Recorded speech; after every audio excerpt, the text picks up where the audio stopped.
What's going on, Coastal Community Church? How you guys doing today? You guys doing good? Welcome, welcome, welcome. My name is TJ. I'm one of the pastors here. We're so glad you're joining with us today as we are in week 2 of a series we're calling Family Matters. Before we dive in today, can you guys help me welcome everybody that's watching online and everybody at our Lighthouse Point location? Come on, Parkland. Let's show them some love.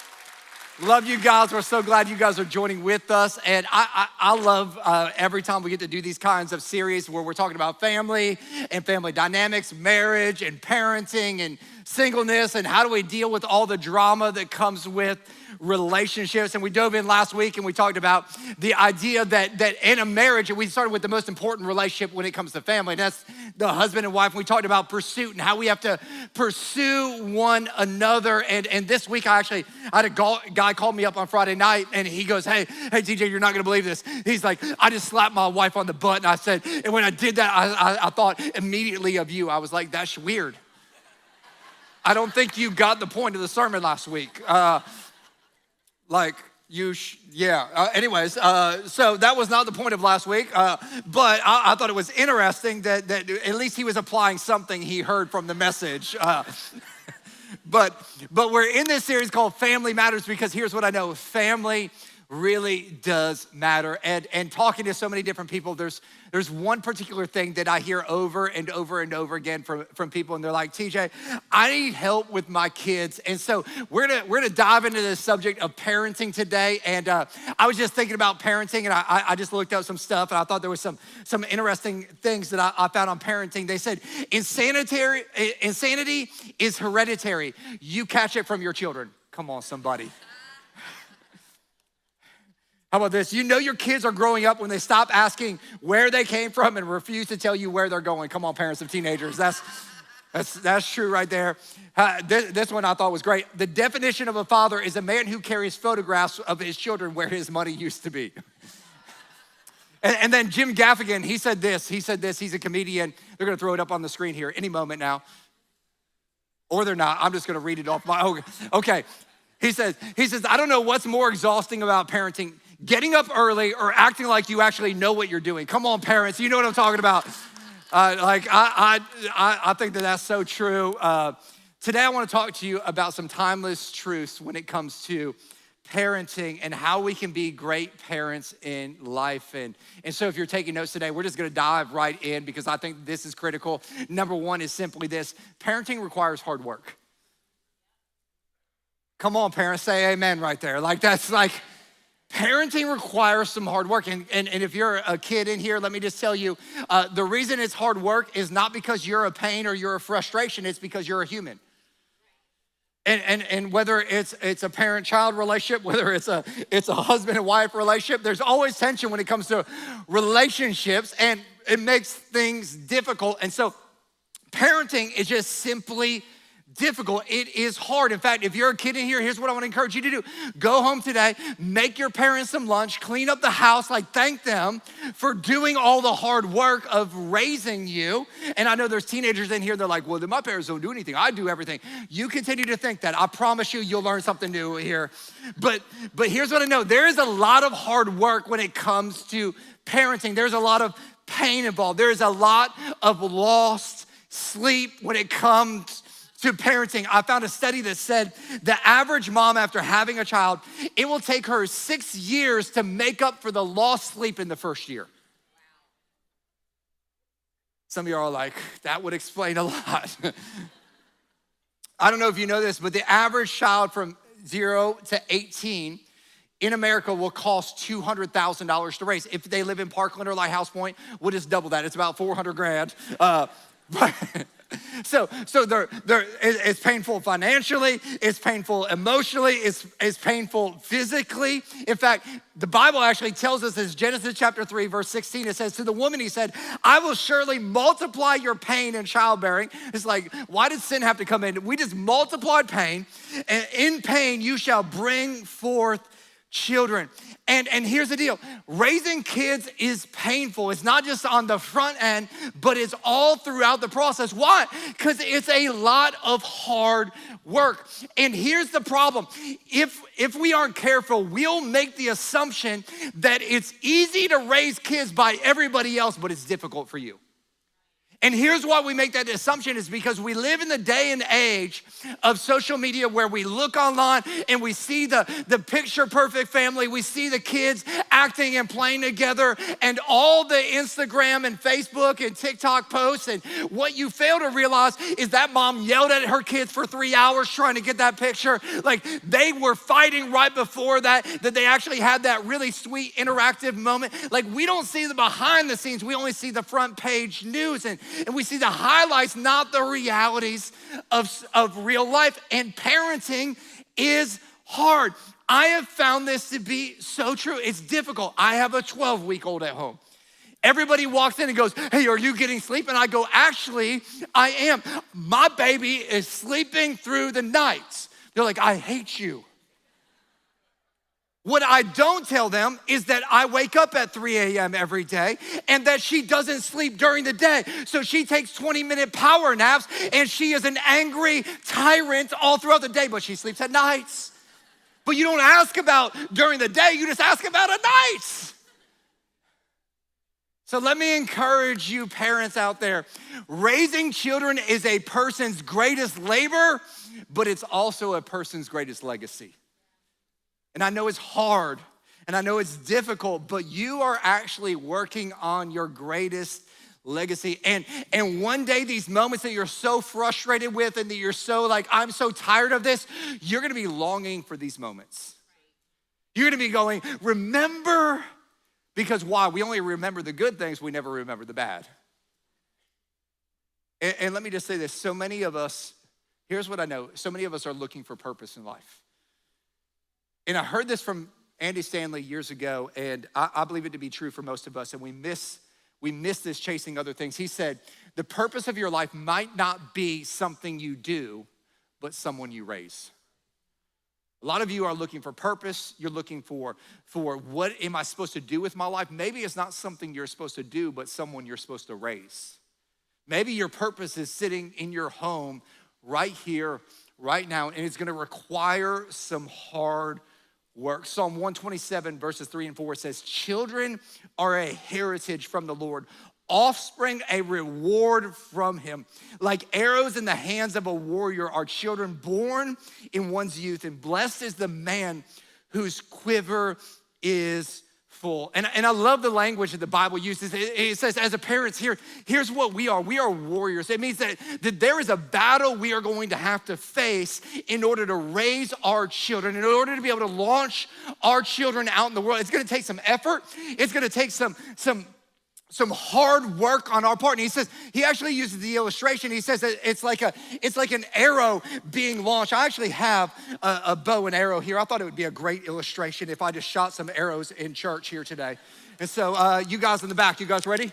Okay, no, I'm actually not putting it in the bow. But here's what I learned a lot about bows. I was with one of my best friends who is a bow hunter, and I was asking him a whole bunch of questions about bows and arrows. And here's what he said. He said, what's interesting is in order for an arrow to go forward, there's a lot of tension that gets pulled back. There's a lot of strength that gets pulled back here.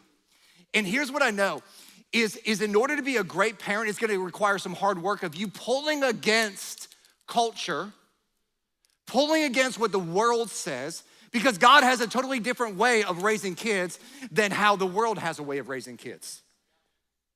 God's ways are not our ways. His thoughts are not our thoughts. And he's going, hey, here's what I need you to be. I need you to be a warrior, which means you're gonna be fighting against a lot of what everybody else says to do, because you gotta do some things differently. And what that means is you're gonna pull against, and it's gonna be frustrating, it's gonna be tension-filled, it's gonna be a lot of pain, because your kids are gonna be like, well, everybody else has a cell phone, but you're not gonna have a cell phone because I don't need you on that. Well, everybody else is going out at night, yeah. Well, everybody else in your friend group is going to jail too.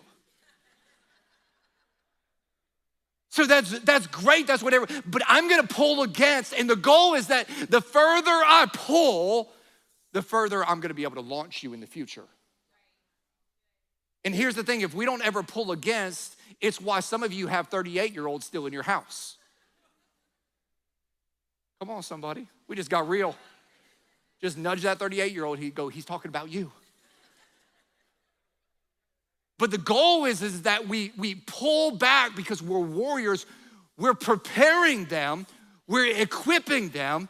We're giving them the aim that is necessary so that one day they can launch out and be fruitful. And so that means that you and I, we're gonna have to do the hard work. Because the kids don't pull, we pull. That's our job. That's our responsibility. That's what God has called us to as the parents. And the further we pull back and the straighter we get them, the more likely they are to actually hit the target of success in life. And listen, it's hard work, but it's an investment. And listen, your children are worth the investments of you doing the hard work. Here's number 2. Parenting requires leadership. Requires leadership. And listen, I get it. That might be a little controversial in today's day and age, because today's day and age is like, hey, let your kids do whatever they want. Let them figure it out on their own. Let them just learn by trial and error. But if you look at God's word, you'll realize that parents are not supposed to be on the sidelines just letting their kids find out on their own. They're actually supposed to be in the middle of it, training and directing them how to live, which requires some leadership on the parents' part. I actually found this quote by Edward, the Duke of Windsor. This is what he said. He said, "The thing that impresses me most about America is the way the parents obey their children." Like that should actually upset us. Like we laugh, but that's not a laughing matter. The reality is the order is backwards, and we're neglecting our leadership as parents. And if we're not leading our kids, you know what that means? Somebody else or something else is.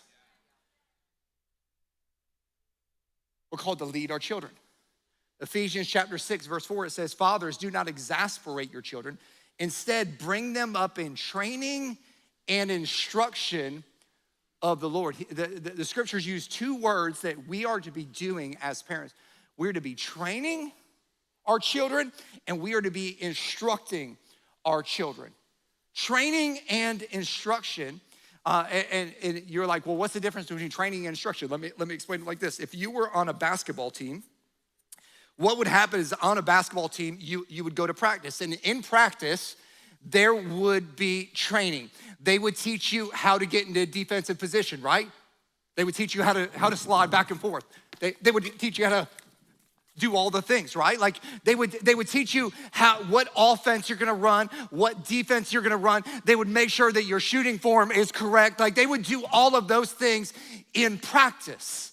Like your coach would walk out there and he would correct and he would show you in practice. Why? Because he's training you in a specific thing. He's showing you exactly what needs to happen. But at some point, you're not in practice anymore. You're actually in the middle of the game. The coach can't stop the middle of the game and walk out there and go, no, that's not how you shoot a free throw. You need form like, did you get the ball? Do you have it correct? Do you have your feet square? No. During the game, what is he doing? He's shouting instructions for the training he's already given you. The problem for a lot of parents is we either neglect the training or the instruction. Most of us don't do the training. When they get in the game, we're just instructing them, but they're going, you didn't train me in anything. And now you're telling me what to do, and I don't know because I was never trained. And you're frustrated with your kids because they're not doing what you said, but they never learned how to do it from you because you never took the time to train. You just want to instruct. So the question becomes is, are you leading your children or are your children leading you? Because if you're leading them, you're gonna be training and instructing them. And I'll just be honest, so many children are leading their parents, and it's no wonder our society is a mess that it is. Parents, let me challenge you in some areas where I think you should be leading. I want to encourage you to lead your children into a healthy routine. One of the best things you can do for your children is create healthy routines. Why? Because routines create safety and security in kids. And when you create a routine, it puts them on a path towards health. And I get it, there are a lot of people that won't get this, but your kids won't get the healthy habits they need without you creating a routine for them to get there. Like, they're not just gonna naturally figure those things out. That's not how the world works. They're gonna duplicate what they are taught. Somebody is going to create a routine for them. You can do it, or YouTube can do it. You can do it, or Coco Melon can do it. You can do it, or Mr. Beast can do it. Proverbs 22:6 says, train up a child in the way he should go, and when he is old, he will not depart from it. And this is less about telling them. Parents like to tell, but kids don't learn from what you say, they learn by what you do.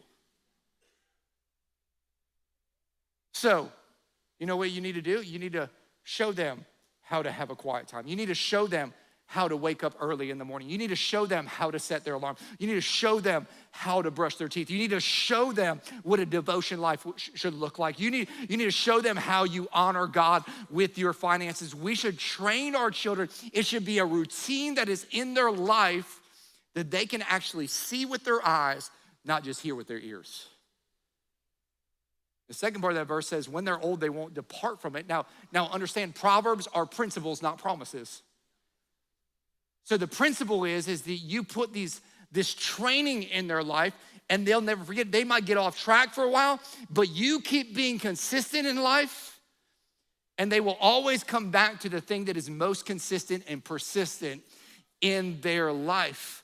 And listen, I know we live in a crazy and weird world, but you have got to create healthy and good routines for your children.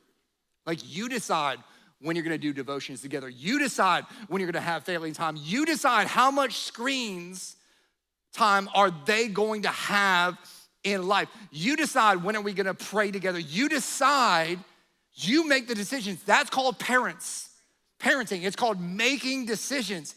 Don't let your children decide, you decide. Write this down. Routines should not create stress, they should actually reduce it. Why? Because they're no longer worrying about, what am I gonna do at this time? No. We've already said, this is how much screen time you have. This is when we're gonna be doing this. This is how we're gonna be doing this. And I've created a routine. And if I do the right things long enough, I will eventually get the right results that I'm looking for. Proverbs 29:17, it says, discipline your children and they will give you peace of mind and make your hearts glad. A lot of people take this and go, well, this is spanking or this is putting them in timeout.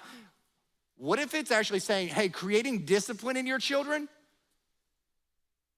if you're consistent in those things, it will actually give peace of mind and will make your heart glad. Why? Because they will learn disciplines. They will learn patterns, and we all follow patterns. And if we give our children healthy patterns, they will become healthy adolescents. They will become healthy adults. And it doesn't matter whether you're a dual parent home, a single parent home, or a parent home where you have even different value systems. You can create routines that are healthy for your children because our lives are a result of our routines. So if you don't like where your kids are, 3 months, 6 months, a year from now, don't blame it on the teachers. Don't blame it on the internet. Don't blame it on the government. Don't blame it on the church.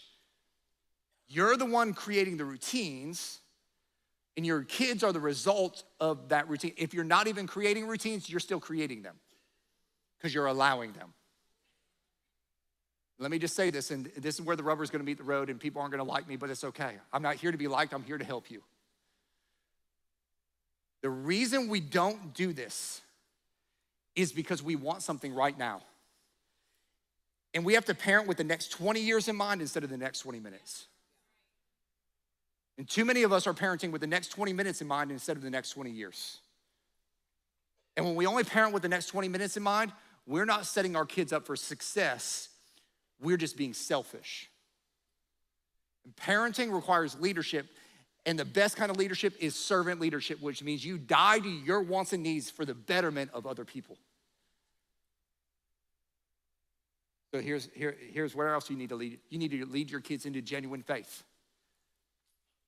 They should be learning faith from you. They should learn how to pray from you. They should learn how to read their Bible from you. They should learn how to live out the gospel by watching your lives. Like, my stepdad did an incredible job of this in my life. Church was not an option when I was at my mom and my stepdad's house. It was mandatory. Whether I wanted to go or not, like, church and faith were a priority, even if I didn't believe. And I didn't believe until I was 18 years old. But if I was in that house, I was going to church. Whether we were getting up in the morning and I was gonna sit there while devotions were done. Like, I was gonna sit there while he was gonna pray. He made sure that God was at the center of our family, whether I believed it or not. He didn't just tell me what to do, he lived out what to do. And when we struggled, he showed me how to trust God. When we were in plenty, he taught me how to be generous. Why? Because children don't need a motto to say, they need a model to follow. And parents, you are that model for them. Listen, you don't have to be perfect by any measure. My parents were not perfect by any measure. If you're listening to this, parents, I'm sorry. You were not perfect by any measure. In fact, you were jacked up and messed up. But in the middle of that, I never missed out on my stepdad's pursuit of God. And listen, you're not always going to get it right, but here's the amazing thing. If you're actually living out the gospel, when you get it wrong, you're gonna say, I was wrong, I'm sorry. You're gonna teach your kids how to actually have genuine faith and to go, I'm wrong. You were right. I apologize. Will you forgive me? You're actually living your faith out, realizing that, man, it's not about perfection. It's about always getting better because we're pursuing a righteous God and we're broken and fallen people. Like, and again, I'm gonna encourage you guys that are in blended family. Like, I'm a byproduct of my stepdad's faith. Like, don't think, well, that's not my kid. No. You can make a huge difference. You can make a massive, I'm a pastor leading a church today because of a guy's love and devotion for his stepson. Deuteronomy chapter 6, verses 4-8 says, Hear, O Israel, the Lord our God, the Lord is one. Love the Lord your God with all of your heart, with all of your soul, and with all of your strength. These commandments that I give you today are to be on your hearts. Impress them on your children. Talk about them when you sit at home and when you walk along the road, when you lie down and when you get up. Tie them as symbols on your hands and bind them on your foreheads. I love it says, impress them on your children. It's not, hey, the church is gonna do that. No. This is my job. This is my responsibility as a parent. I take that responsibility. Like, that is my responsibility and my responsibility alone. Listen, the church will come alongside you and support you, but your kids are gonna be a byproduct of what you do. So what it's saying is saying, by any means necessary, show them how you love God, you serve God, you honor God, you follow God. This is the job and responsibility of a parent. And here's the hope for my children, that they will have the faith and the hope in God that I have in God. I'm not trying to be arrogant, but that is my hope. My hope is that Alexander and Collins, they love Jesus the way that I love Jesus. I pray that they love their spouse the way that I love Shayla. I pray that they love the church the way that I love church. I pray that they honor God the way that I honor God. I pray that they're generous the way that I'm generous. I pray that they serve others the way that I serve others. God, my prayer is that they would be like me. I'm not telling them instructions on how to live. I'm showing them a lifestyle by example. That's what parenting's about. We see this in the life of 1 Timothy. One of Paul's disciples, 2 Timothy chapter 1, verses 5, it says, I remember your genuine faith. That's the goal, is that our kids would end up with genuine faith. He says, you share the faith that first filled your grandmother Lois and your mother Eunice. He goes, and I know that same faith continues strong in you. What if instead of passing down to our children generational curses, we started passing down generational faith? What if we started passing down generational blessings because of how we're living our life and how we're teaching and training and leading our family? How about this one? Lead your family, your children into enjoying family time. Like, do things with your kids. Make your family a priority. Have game nights, family nights. You know what the kids are gonna remember? They're gonna remember the moments that you spent together. I know that thing at work is pressing right now, but it'll be pressing tomorrow. Guaranteed. Like, it will wait for you. You know what won't wait for you? That moment with your child. Because they're gonna find that moment. Somebody's gonna feel that moment. Listen, life is not measured in minutes, it's measured in moments.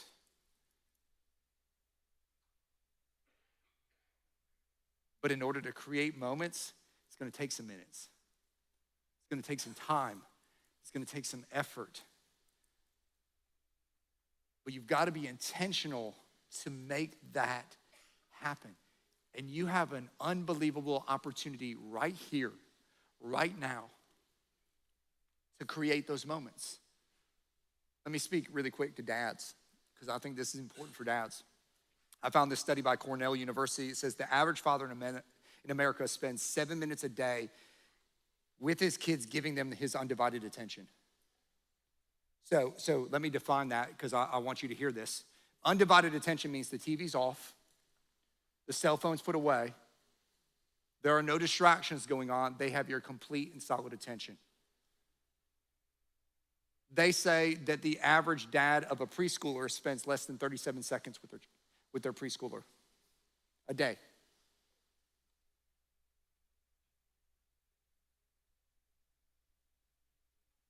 Dads, you're critical. And here's what happens for a lot of us. Instead of spending time, here's what we do. We shove a device in front of them. And I get it. It's easy. I was driving back from Sarasota last night because I performed a wedding, and I stopped to have dinner with my dad. And as we were walking to the restaurant, I watched a family walk in, 4 kids, 2 parents. Every kid had an iPad and headphones. And I thought, man, they're gonna have great conversation tonight. And then during dinner, I looked over and I saw the parents both on their phones, kids on their iPads. And I thought, man, this could be a moment, but they're just letting the minutes pass by.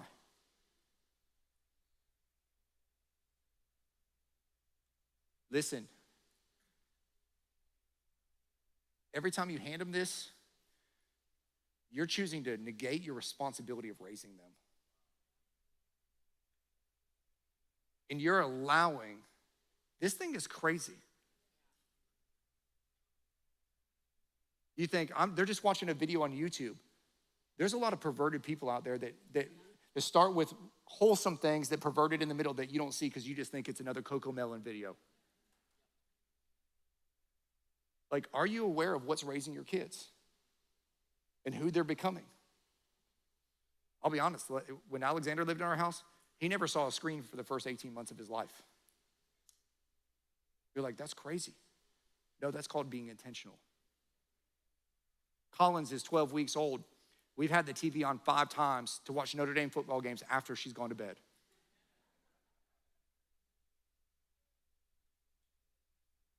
Why? Because I don't want the world raising my kid.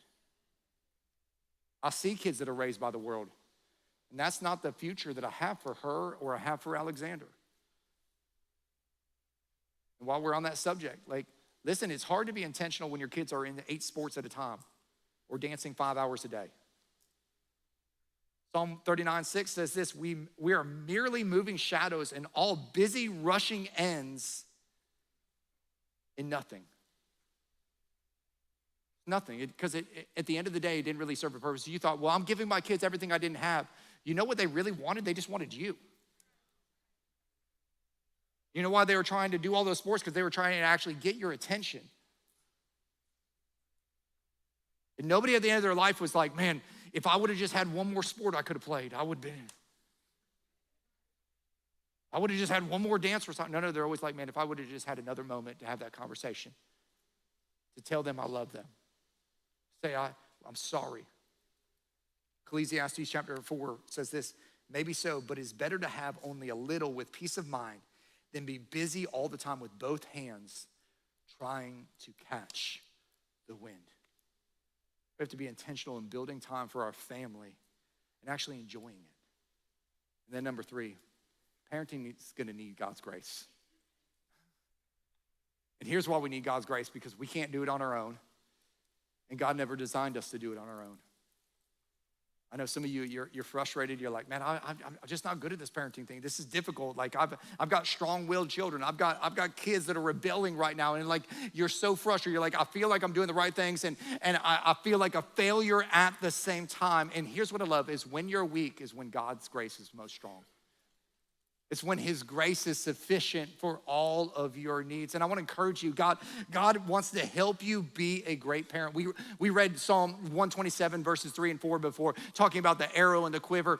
But I want you to hear what Psalm 127:1 says, because I think it's so powerful. It says, unless the Lord builds the house, unless the Lord's in the middle of that home that you're trying to establish and that parenting, the builders labor in vain. Unless the Lord watches over the city, the guards stand watch in vain. So unless God is involved in your parenting, all the work, all the memories, all the stuff, man, it's in vain. But I've got good news today, because God brings his grace. And he wants to be so engaged and so involved in your life. And here's what I know. Whether you're a new parent, you've been parenting for a while, or your kids are out of the house, I talk to so many people, moms, dads, grandparents, that they walk around with this weight of guilt on their life. I call it parenting guilt. I messed up.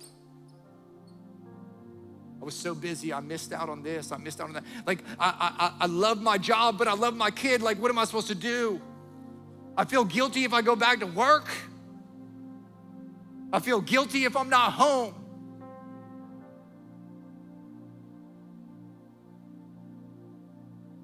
And so no matter what choice I make, I feel like I lose.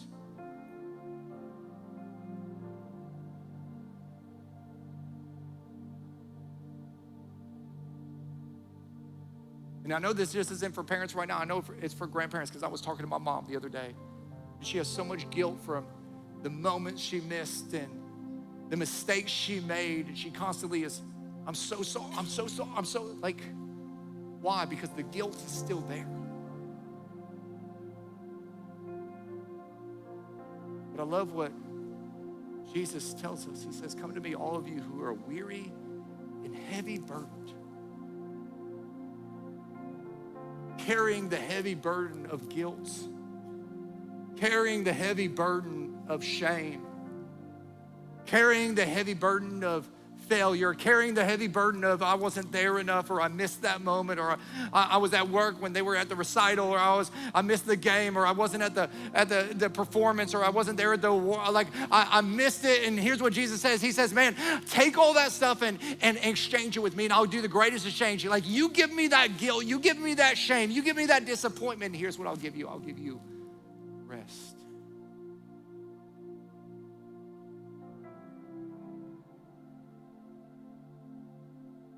I mean, you guys are feeling like, oh man, I just feel condemned. I've just screwed up so much. No. I want you to know that there is no condemnation. In fact, the Bible says there's no condemnation for those who belong in Christ. And because you belong to him, this power, this guilt, this shame, this disappointment, this failure, the Spirit of God, here's what he's done. He's lifted it from you. He's saying, man, if you just give it back to me, it doesn't have any more power in your life. Because I want to bring some freedom to some parents, because when you're living with guilt, you're going to parent from guilt. When you're living with shame, you're going to parent from shame. When you're living from disappointment, you're going to parent with disappointment. And I need you to parent from a life-giving place. I need you to parent from a place of wholeness. I need you to parent from a place of health. I need you to love from a place of health. I need you to be inspiring from a place of I am secure because I'm in Christ, and he has made me fresh, and he has made me new. He has wiped away my sin as far as the east is from the west. Like, I don't have to walk in that shame, but I can walk in freedom, knowing that he has equipped me to work hard and to lead and to walk in his grace. It is sufficient for every single one of my needs. And maybe today is the day that you need to exchange some guilt, exchange some shame, exchange some disappointment, some failure for the amazing grace that God gives, his unmerited favor that we can't earn, we don't deserve. You guys bow your heads and pray with me. God, we just come before you, and I just lift up every parent that's out there. Every grandparent that's out there. Parenting is such a difficult and trying endeavor. God, I pray right now that you would give every parent the diligence and the passionate pursuit to work hard in their parenting. That they wouldn't let the next 20 minutes dictate the next 20 years, but they would have a long-term view of the child that they're raising, that the child that is in their home isn't just a child to raise for 18 years, it might be the purpose of their life. God, and I pray that you would equip them with a mantle of leadership, that they would lead their homes in fresh and new ways, that they would lead their home in ways that would create healthy boundaries and healthy pathways so their kids can grow strong and courageous for God, that they would be diligent in pursuing God, and they would create family moments that would be impactful for generations to come. But God, I pray most of all that your grace would fill their hearts and minds. But I also know that maybe there's some people in here that they've never experienced the amazing grace that God gives. That there isn't just guilt and shame in parenting, there's guilt and shame in a lot of areas of life because of their sin and their mistakes. And I want you to know you're not here by accident, you're actually here on purpose. God has been running after you for decades. And he's brought you here for this moment where he wants to do the greatest exchange that you could ever experience. It's the exchange of your guilt and your shame, your sin and your pain for his grace. And it comes through the incredible gift that he gave 2,000 years ago, the gift of his son, Jesus Christ, who came to this earth and lived a perfect life, died a sinner's death, and rose 3 days later, defeating death, hell, and shame, so that you and I could have a life and have it more abundantly. So we can be reunited with our Creator who wants to keep us with unbelievable amounts of his amazing grace. And maybe you need to experience that for the first time or the first time in a long time. It begins with a simple yet significant prayer of surrender. With every head bowed and every eye closed, maybe that's you here today. If that's you, if you just slip your hand up at the count of 3, I'd love to pray with you. 1, 2, 3. Go ahead and slip your hands up. Slip them up, slip them up. Thank you, thank you. Oh man, hands going up all over the place. So many parents, so many people. If you just pray this prayer in your heart as I prayed out loud, say, God, thank you for loving me. Thank you for giving me the greatest gift that I could ever receive, the gift of your son, Jesus. Jesus, I ask you to come into my heart, take over my life. Forgive me of my past, change my present, secure my future. Thank you for loving me. Thank you for exchanging my guilt and my shame and my pain and my disappointment for your amazing grace. God, I pray that you would equip me today to be the man, to be the woman, to be the parent, to be the grandparent that you've called me to be. Because maybe, just maybe, my purpose in life isn't something I do. Maybe, just maybe, it's somebody I raise. God, thank you for loving me and thank you for saving me. It's in Jesus' name I pray. And everybody said,